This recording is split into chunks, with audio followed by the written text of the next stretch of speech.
Caríssimos irmãos, caríssimas irmãs, boa noite. Que a divina luz brilhe aos nossos olhos e que sejamos dignas de viver em paz.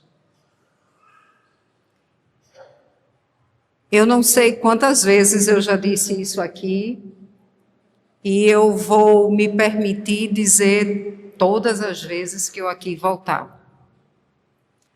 O Neil não me deve nada, mas eu devo tudo ao Neil. O Neil não tem o que me agradecer.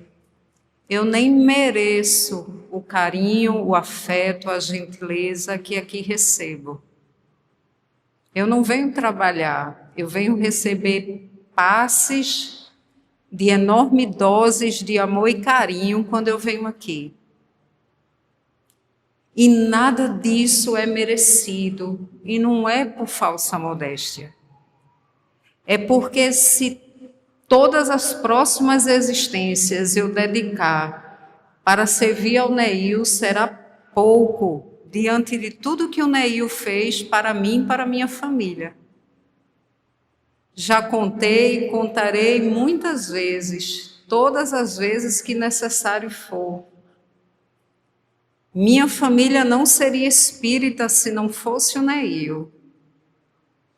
Minha família conheceu o espiritismo porque meu pai, namorado de minha mãe, foi fugir da chuva quando saiu do trabalho, na década de 1960, para poder pegar o ônibus para voltar para casa. E a única marquise que ele encontrou para se abrigar da chuva, quando o Neil não era aqui, era no endereço originário, foi a marquise do Neil.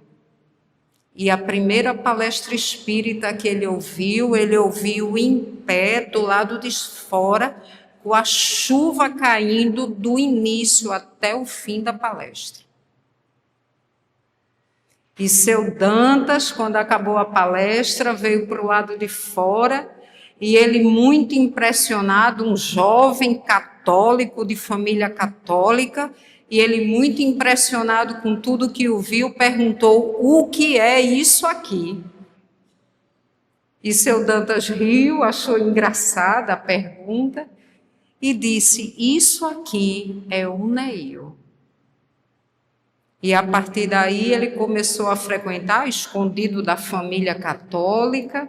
Isso eu estou falando dos anos 1960, onde a perseguição à diversidade religiosa e à doutrina espírita, inclusive por má interpretação, por preconceito, era muito grande, e ele tinha receio de como a família dele ia entender, de como a família da namorada ia entender, também muito católica, até que passaram-se os anos, e ele teve coragem de contar para a namorada, e a namorada está aqui ouvindo também essa palestra, e decidiram que a família, quando se constituísse, seria espírita.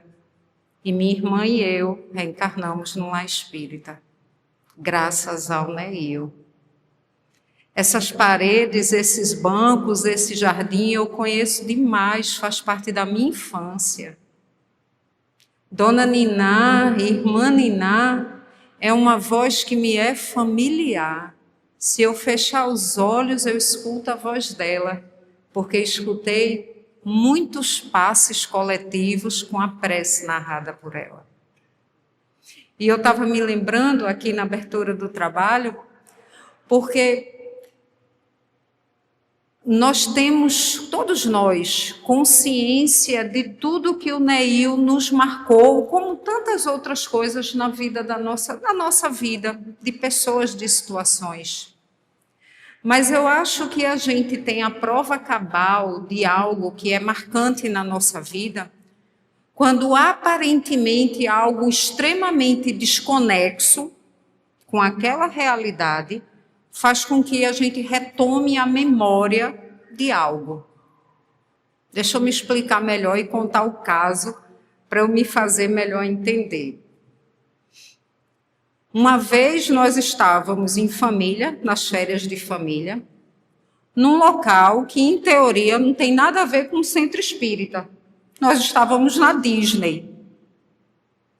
E no final do dia, já na parte dos brinquedos infantis, carrosséis, brinquedos para criança muito pequenininha, a gente estava passeando e num determinado momento tocou uma música e nós três, meu pai já tinha desencarnado, ele desencarnou esse ano faz 20 anos. E nós três paramos, eu, minha mãe e minha irmã, porque a música era Adágio. E na hora que nós chegamos no ambiente e a música estava tocando, foi a primeira coisa que a gente disse: passe no Neil.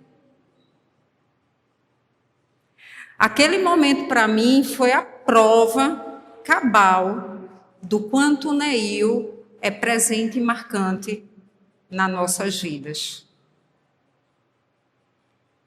Eu sei que eu venho um pouco, uma vez por ano, mas não tenham dúvidas do quanto vocês são presentes na minha vida, do quanto o Neil é presente na minha vida.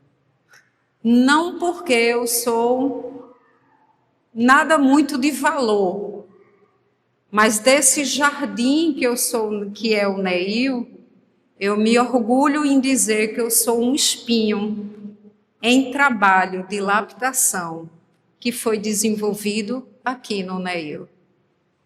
Um dia, talvez eu seja e serei. É sobre isso que, inclusive, falaremos, evolução. Um dia, eu serei uma flor, como o Neil semeia as flores e as rosas em todos nós. Por enquanto, eu sou um espinho, mas um espinho oriundo do solo do Neil. E eu tenho muita alegria, muita gratidão de ser deste solo. Ainda que hoje, um espinho transplantado para o jardim de Alta de Souza, mas com um vínculo de amor e gratidão, de uma gratidão profunda a tudo que o Neil é, a tudo que o Neil faz e a tudo que o Neil semeia nesses seus 89 anos de amor e de devoção a Jesus, o Mestre de nossas vidas. Que o Senhor abençoe a esta casa e a todos os trabalhadores encarnados e desencarnados. Que aqui as bênçãos do Senhor se promanem de forma infinita, não para facilitar a jornada, porque nós sabemos que não existe jornada evolutiva facilitada, mas nós sabemos das bênçãos, dos remédios, dos adubos celestiais que recebemos para vencer as pragas e os desafios das intempéries da vida. E que tenhamos força, que tenhamos perseverança, que mantenhamos a alegria, porque foi aqui que eu aprendi uma das músicas mais bonitas da doutrina espírita e do movimento espírita brasileiro. Porque a nossa alegria é a alegria cristã, que não fere a Jesus, nem fere a ninguém. Que mantenhamos essa alegria, que celebremos sim 89 anos de vida, de serviço, significa muitos desafios enfrentados, desde os pioneiros a quem está aqui nos dias de hoje. E é por isso que é tão bonito ver esse salão cheio. Eu só vejo com os olhos materiais, mas tenho certeza que espiritualmente há muito mais ocupantes desse espaço. E não apenas por uma questão de quantidade, mas para saber que nós ainda nos mantemos vinculados na proposta do Senhor, aqui expandida pelo Neil. Que o Senhor nos abençoe. Muito obrigada por tudo sempre. Vamos trabalhar? Nosso codificador, na sua última obra do Pentateuco, ele encerra a última parte de A Gênese falando sobre esse momento histórico que na Terra nós vivenciamos, né? No capítulo denominado São Chegados os Tempos. E logo na primeira mensagem de autoria espiritual de um cientista francês desencarnado, né, Dominique François Jean Arago, ele apenas assinou com o último sobrenome, Arago.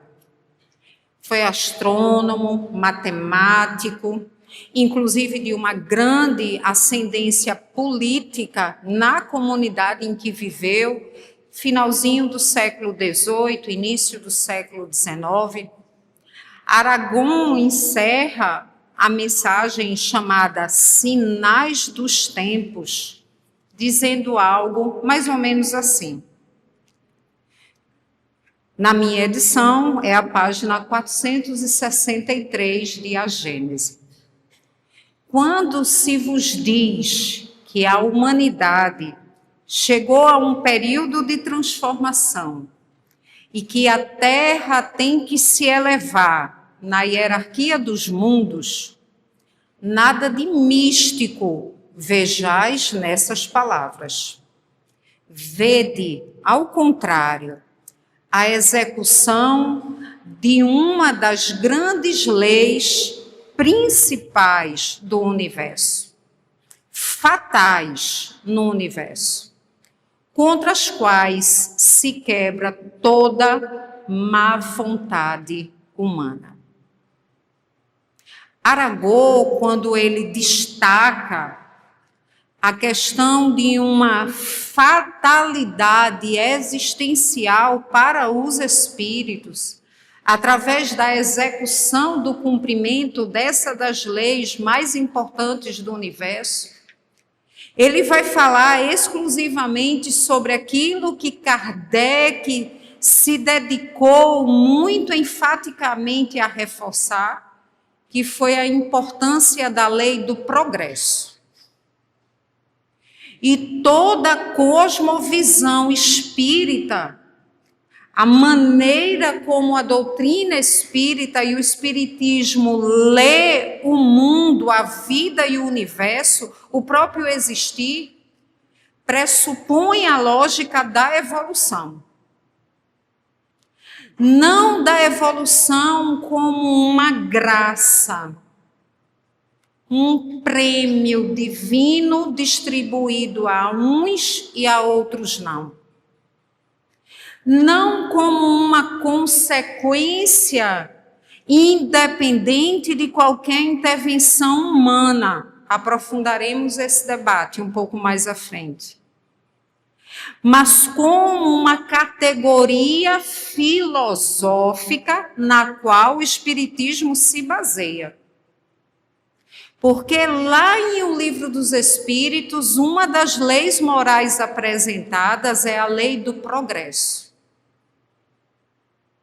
E a lei do progresso apresentada na terceira parte de O Livro dos Espíritos, a obra inaugural da doutrina espírita na Terra, vem reforçar um conceito já contido na mesma obra, O Livro dos Espíritos, na sua segunda parte, do mundo dos espíritos. Quando vai falar da fatalidade daqueles que foram criados por Deus na condição de seres inteligentes da criação. E dizia, só há um destino para os espíritos, e esse destino é a perfeição. Relativa, mas a perfeição.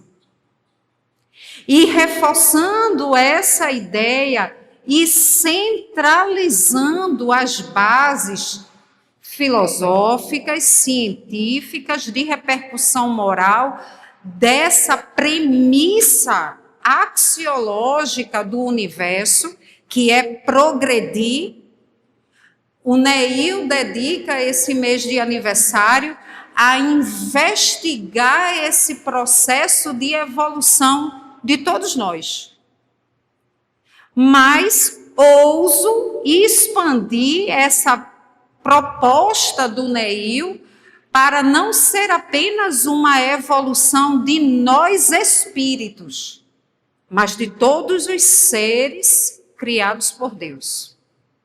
Até porque, no mundo onde as chuvas ganham proporções diferenciadas e assustadoras, em que as marés sobem e trazem consequências para a nossa vida material, em que o calor no hemisfério norte causa mortes, em que a Terra convulsiona nas suas forças organizacionais, em razão das nossas atitudes desajustadas no relacionamento com o próprio planeta, nós não podemos pensar apenas na evolução dos seres inteligentes da criação. Até porque, respondendo à questão 540 de O Livro dos Espíritos, o Espírito Verdade esclarece a todos nós que do átomo ao arcanjo, a fraternidade universal rege a nossa existência. Mas nós somos convidados nessa noite a refletir sobre o contributo do Espiritismo, a contribuição do Espiritismo no processo de evolução dos seres. E é importante a gente pensar nessa contribuição. Porque o evoluir dos seres se dará independentemente da concordância, do aceite ou do saber da existência dessa evolução. Por mais, por exemplo, que a gente queira impedir que o sol nasça no início de um novo dia, isso não será possível de acontecer. O sol nascerá a cada dia, do mesmo jeito que o sol descansará no nosso horizonte a cada fim de dia. E isso não depende da nossa vontade, concordância ou aceite. Nós evoluímos, isso é um fato universal. Agora, a maneira como o Espiritismo apresenta para nós o processo evolutivo nos auxilia sobremaneira a vivenciar essa etapa evolutiva. E não apenas a desfrutar do processo de evolução, mas de contribuir, de ser coartífices do processo de evolução de todos nós. E como disse nossa querida Rose, todo esse estudo, não apenas desta noite, mas durante todo o mês, aqui estamos todos convidados, convidadas a participar, aqui está. Esses estudos serão capitaneados por um grande trabalhador espírita que viveu especificamente no século passado, no século XX, um baiano, nascido no iniciozinho do século XX, 1904, lá em janeiro, que desencarnou na Bahia, desencarnou no Rio de Janeiro, lá em 1984, no mês de abril, Deolindo Amorim. Deolindo Amorim, inclusive, é de louvar a escolha, né, desse autor para o trabalho, para os estudos. Ele é pouco conhecido no movimento espírita, de forma ampla e difundida. Mas ele teve um trabalho que se perpetua até os dias de hoje, de ser um grande intelectual da doutrina espírita e do movimento espírita brasileiro, principalmente nesse início de século. Aqui nos referimos ao século XX. E quando é destacado dele essa qualidade de contributo intelectual, é porque nunca é demais pensar e relembrar a importância, como ele mesmo destaca nas suas obras, a importância dessa base científica e intelectual que é a base da doutrina espírita. A doutrina espírita é a doutrina que fala de Jesus, é a doutrina que fala de amor, mas que não fala de conceitos morais de forma piegas. nem de forma irracional. Um dos grandes contributos do Espiritismo ante a luz de Jesus é resgatar da mensagem de Jesus que, pelas razões naturais da época, da vinda de Jesus aqui entre nós, não pôde tornar explícita as suas bases filosóficas e científicas. Porque os próprios conceitos morais trazidos por Jesus eram ousados, para dizer o mínimo na época. Jesus é ousado nos dias de hoje. Numa sociedade ainda tão apegada a valores equivocados, valor de fraternidade, solidariedade, perdão, tolerância, defendidos por Jesus, hoje, eles são, no mínimo, revolucionários. Objeto de inquietação e de não compreensão. Imaginemos no início de sua estada, quando menos despertos moralmente nós éramos enquanto sociedade habitante da Terra. Não sem razão, a incompreensão predominou a época que Jesus estava aqui conosco, mesmo por aqueles que conviviam com ele, mesmo por aqueles que se beneficiaram da assistência dele recebida. Então, Jesus não pôde explicitar valores intelectuais que fundamentam a mensagem universal. E falar sobre valores intelectuais não é falar sobre elitismo intelectual. É defender racionalidade. É diverso. Um dos grandes momentos da história da humanidade, como a Revolução Francesa e todo o processo intelectual que deu causa a ela, caracterizado pelo iluminismo, momento enciclopédico e afins, eles se caracterizavam por defender uma lógica de racionalidade à vivência humana. E que no momento em que se apresentava, naquele momento, século XVII e XVIII, aquilo parecia contrapor-se à lógica de religião. E Jesus nunca defendeu uma religião desprovida de razão. Nunca foi a proposta de Jesus. A fé que Jesus defendia, ela tinha bases sólidas racionais.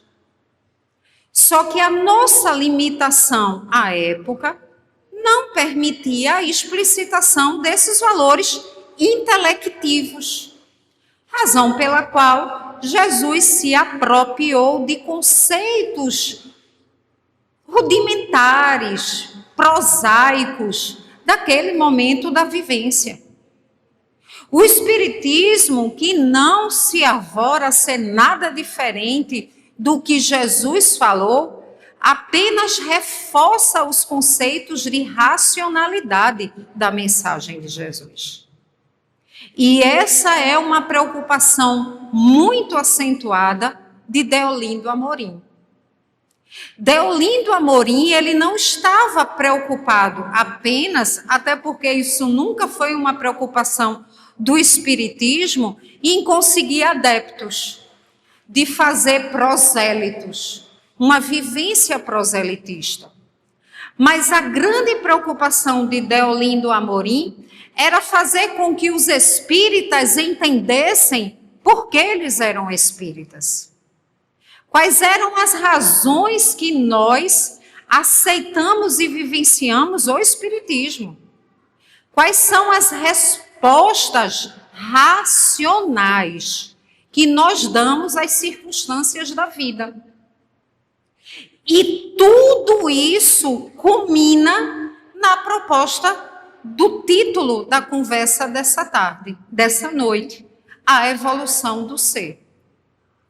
Porque a grande preocupação nas diversas obras de Deolindo, mais especificamente conversamos sobre essa obra, que é uma obra póstuma, chamada Análises Espíritas. Né? Deolindo, ele era jornalista também, né? Inclusive ele fundou, né, a origem do que hoje é a ABRAD, Associação Brasileira de Divulgadores Espíritas. Na época, ele fundou, no Rio de Janeiro, a chamada Associação Brasileira de Jornalistas e Escritores Espíritas. Porque a grande preocupação dele não era que apenas falássemos sobre espiritismo, mas que falássemos com qualidade doutrinária sobre espiritismo. E percebamos, esse é um desafio dos dias atuais. Quando nós, por exemplo, vemos, e como Rose muito bem colocou, as mídias sociais são um canal poderoso, forte, potente, útil, de divulgação e comunicação de ideias, mas de toda e qualquer ideia que está lá exposta, inclusive as nefastas, inclusive as ruins, porque tem muita coisa ruim caminhando nas mídias sociais, e muita coisa pseudo-espírita, falsamente espírita. E quando falamos em falsamente espírita, não é para dizer que se não for espírita não presta, não é isso. Mas para ser espírita precisa ter as bases doutrinárias do espiritismo. Precisa seguir a filosofia espírita, precisa seguir a ciência espírita e precisa produzir as consequências morais espíritas. E hoje a gente abre a internet, seja no canal que for, como hoje, diversamente da época de Irmã Niná, por exemplo, na época da constituição dessa casa. Porque nós vivemos uma época no Brasil, inclusive Irmã Niná passou por isso, que para ser espírita e se fosse descoberto, tinha que ir na polícia. Porque não era permitido ser espírita. Hoje não, hoje quando a gente chega em algum lugar e que a gente diz que é espírita, aqui ou acolá pode ter algum preconceito, mas de uma maneira geral, as pessoas olham para a gente com um olhar mais simpático, mais receptivo. É diferente do que era do passado. Né? Eu me lembro que quando eu era pequeno, acho que eu já contei esse caso aqui, na minha sala, sei lá, terceira série, quarta série, eu era a única menina, né, a única criança espírita da sala. E eu era espírita. Né? Minha avó materna, ela fez a parte dela. Né? No sábado, eu ia para a evangelização infantil, numa casa fruto daqui, Abigail Estevão.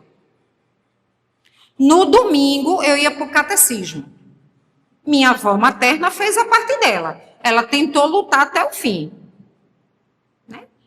Só que as coisas, quando são para ser, a mensagem da evangelização infantil no sábado era o texto evangélico trabalhado no catecismo no domingo. Não dava certo, porque eu começava a explicar com base na explicação que eu tinha recebido na evangelização no dia anterior. Até que chegou uma época que era melhor, foi o que foi dito, a menina não vir, porque uma já está perdida, vai perder a sala toda? E na minha sala de aula, eu era a única espírita. Declaradamente espírita. Até ia para a missa, acompanhando minha avó. Mas eu sabia que eu era espírita. Eu aprendi aqui que eu era espírita. E aí, na sala de aula, quando se perguntou alguma coisa sobre religião e perguntou, né, quem era católico, todo mundo levantou a mão, exceto eu. E aí a professora, a tia perguntou, e você é o quê? Eu, espírita.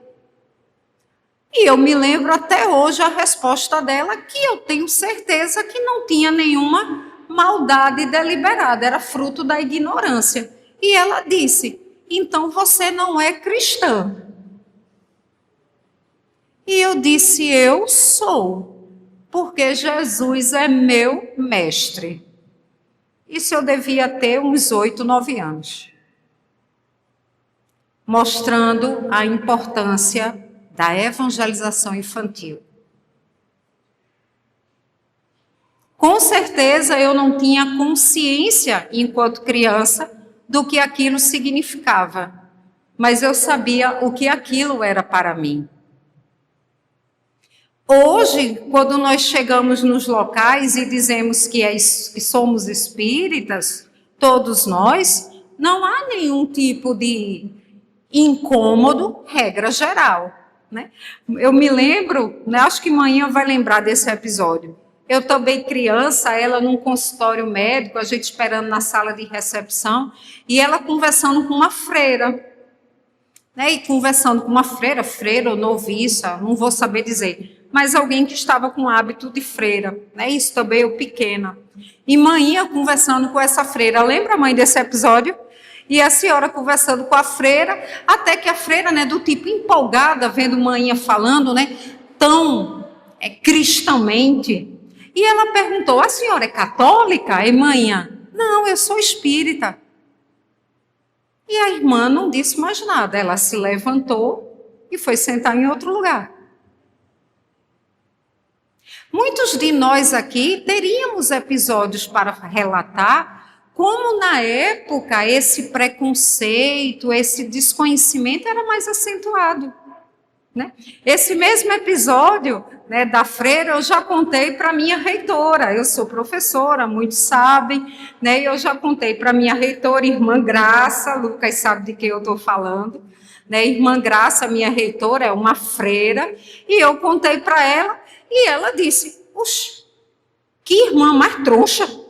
Porque a irmã, a freira, reitora lá da universidade, da Unifafiri, né, quem a conhece sabe que ela é muito para frente, né, como se diz, né, como se dizia na minha época de adolescente, muito para frente.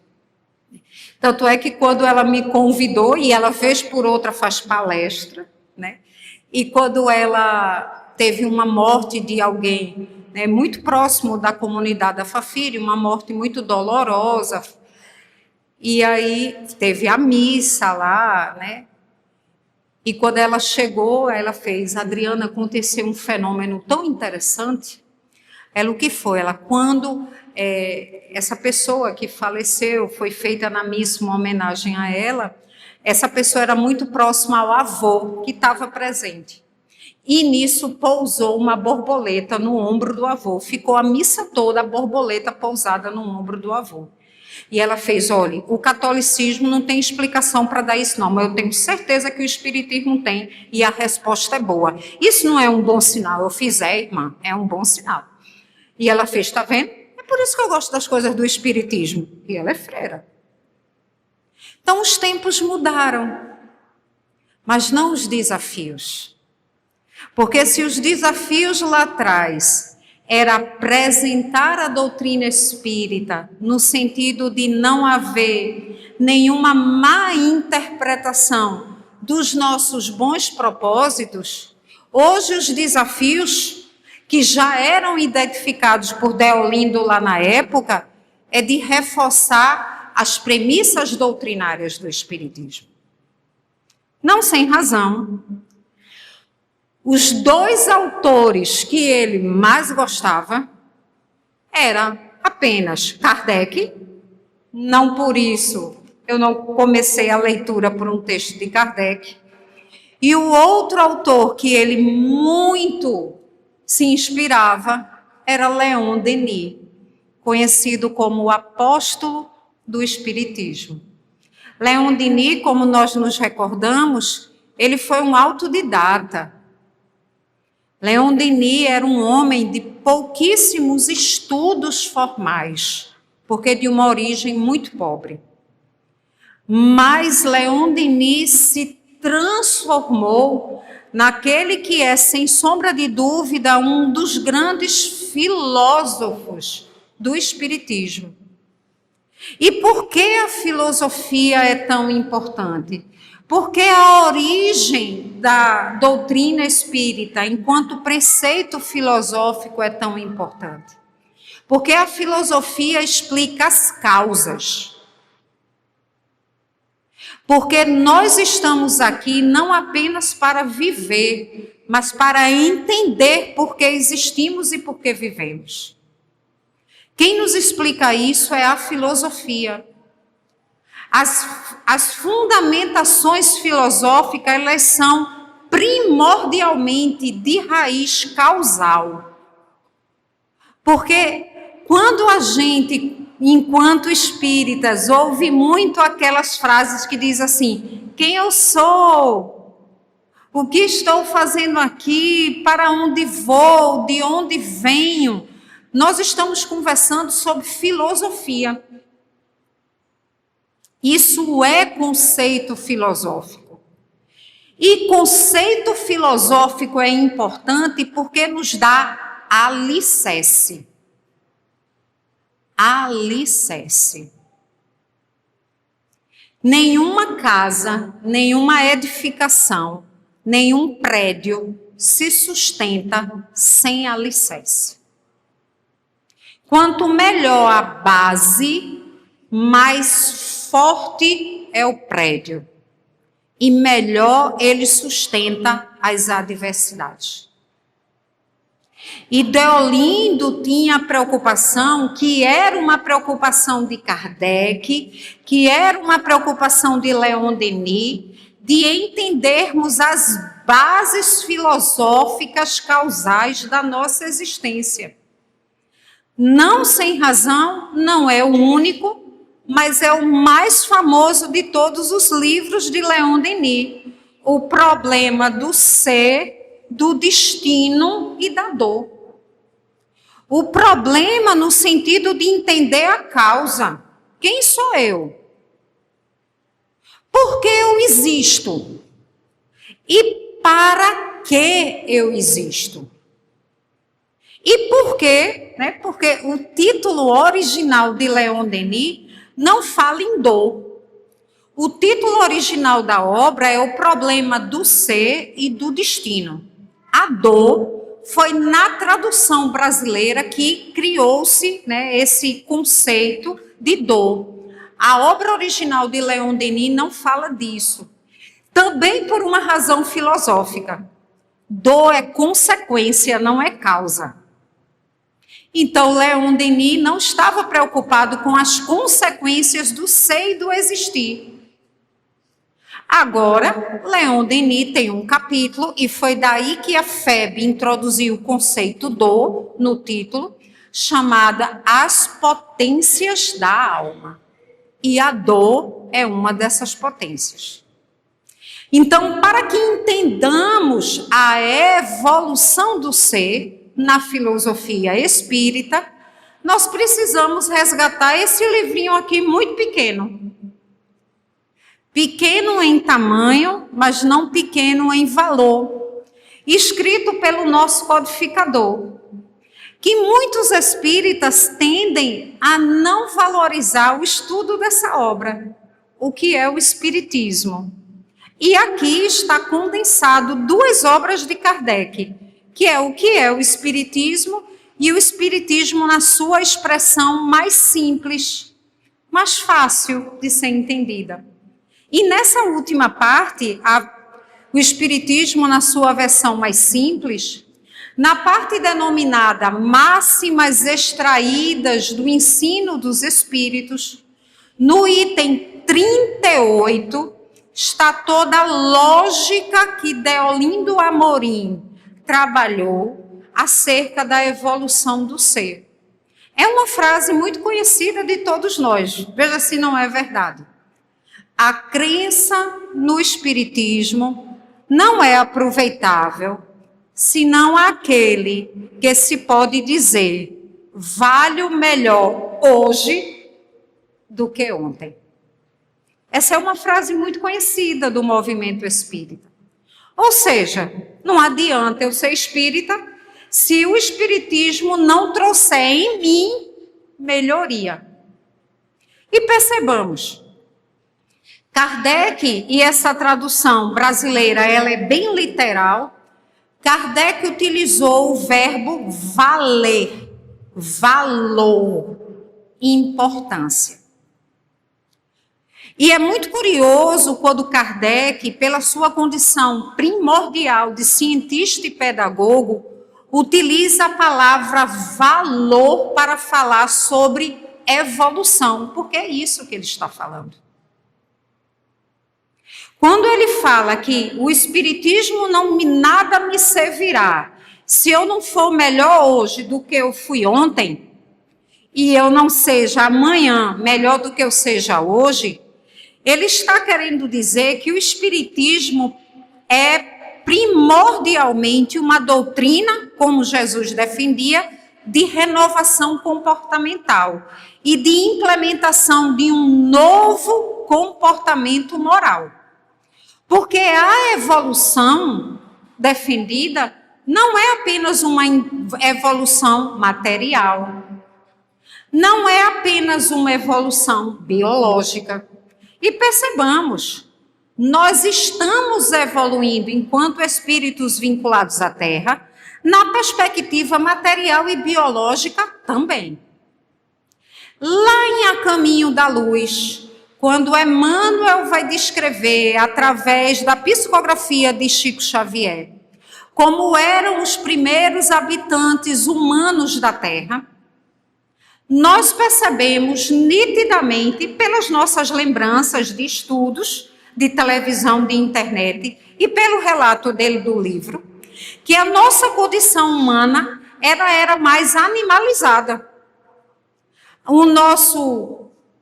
A nossa condição ereta, a nossa mobilidade bípede, as nossas habilidades manuais. Veja, nós somos os únicos seres animalizados que temos a possibilidade do movimento pinça. Nenhum outro animal, nem chimpanzé. Os macacos têm condições muito parecidas com a nossa. Mas os únicos animais que fazem esse movimento pinça dos dedos somos nós, seres humanos. Por que isso é tão importante? Porque várias coisas que nós fazemos na vida está relacionada ao movimento pinça. Quando, por exemplo, na robótica voltada para a medicina, um dos maiores desafios e avanços tecnológicos conseguidos foi fazer com que um robô fizesse o movimento pinça com a precisão que um ser humano faz. Porque um robô ainda não consegue a mesma precisão de um ser humano fazer o movimento pinça. Porque para dar um ponto, a gente precisa do movimento pinça para pegar uma agulha. Seja um ponto num tecido para fazer uma roupa, seja um ponto para fazer uma costura pós-operatória. Isso é uma habilidade exclusivamente humana. Então, nós estamos evoluindo biologicamente. Nós estamos evoluindo materialmente. A condição de vida humana na Terra de 500 anos para os dias de hoje, ela é muito melhor, materialmente falando. Isso é evolução, mas não é a evolução completa do ser. Porque a evolução completa do ser, ela é biológica, ela é material, ela é intelectual, mas ela é primordialmente moral. E é esse quarteto que compõe a evolução do ser. É por isso que quando aqui Leon Denis vai falar sobre o ser, ele diz textualmente que o trabalho do ser, de todos nós, é aprender a saber quem somos. Nós não somos matéria. Nós não somos o corpo que animamos. Nós somos um espírito imortal, estagiando em diversas oportunidades reencarnatórias em busca de um destino. E aí ele entra no problema do destino, que é a evolução e a perfectibilidade. Quando o grupo AME em Fortaleza canta a música tão conhecida por nós, Um Dia Todos Nós Seremos Anjos, ele fala de uma lei de progresso da qual nós não poderemos nos afastar. A evolução a que fomos criados. Todos nós evoluiremos. Isso é uma lei que garante a nossa existência. Agora, o ritmo da nossa velocidade de evolução, quando essa evolução vai se dar, depende da nossa vontade. E é aí que o Espiritismo entra como grande contributo para a evolução do ser. Porque ele não vai gerar em nós acomodação pela certeza da lei do progresso. Ele nos dota de responsabilidade moral pela evolução e o nosso progresso. Então, evoluir, todos nós iremos. Hitler vai evoluir? Vai. Hitler vai ser um espírito perfeito na perfectibilidade típica dos espíritos? Vai. Hitler, Gengis Khan, Adriana Moura, todos nós vamos evoluir. Agora, a nossa vontade, a partir das nossas escolhas, nos nossos processos reencarnatórios, fará com que essa evolução seja mais ou menos alongada no tempo do universo. Não é falta de tempo, porque nós temos toda a eternidade para evoluir. Toda eternidade para evoluir. Não somos eternos, mas nós somos infinitos. Nós tivemos um início, mas não teremos fim. A eternidade é o nosso tempo existencial e ela é infinita. Agora, a maneira consequencial das nossas escolhas, em decorrência da manifestação da nossa vontade, nos fará evoluir mais ou menos rápido. E é por isso que o Espiritismo é, enquanto doutrina filosófica, científica e moral, aquela que consola ao sofredor e à pessoa que sofre, sabendo que o seu sofrimento ele há de passar, porque tudo passa, já dizia Chico. Tudo passa. Que aquele sofrimento ele tem uma razão existencial de se apresentar. E que não devemos valorizar o benefício do aprendizado da dor, mas buscar outras pedagogias evolutivas, como a prática do amor e da caridade. Não sem razão, Emmanuel já nos dizia, o Espírito Joana de Ângeles também nos diz, que a escolha de evoluir é individual, do como evoluir. A evolução pelo amor ou a evolução pela dor. Tudo nos conduzirá à evolução, mas tudo isso é escolha de como saber chegar. Essa casa, há 89 anos, tem trazido para todos aqueles que aqui chegam a consciência da existência infinita das nossas individualidades, mostrando-nos os seres que nós somos, mostrando as potencialidades que cada um de nós pode ser, potencialidades que são virtudes divinas. Porque o Pai nos dotou de todas as virtudes celestiais a serem desenvolvidas, como uma semente no jardim.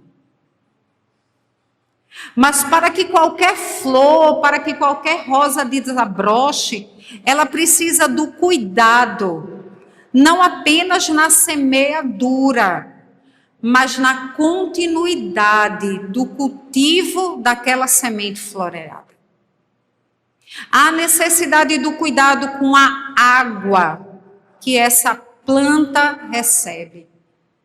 ao cuidado com o alimento material, intelectivo, espiritual, emocional que essa planta recebe.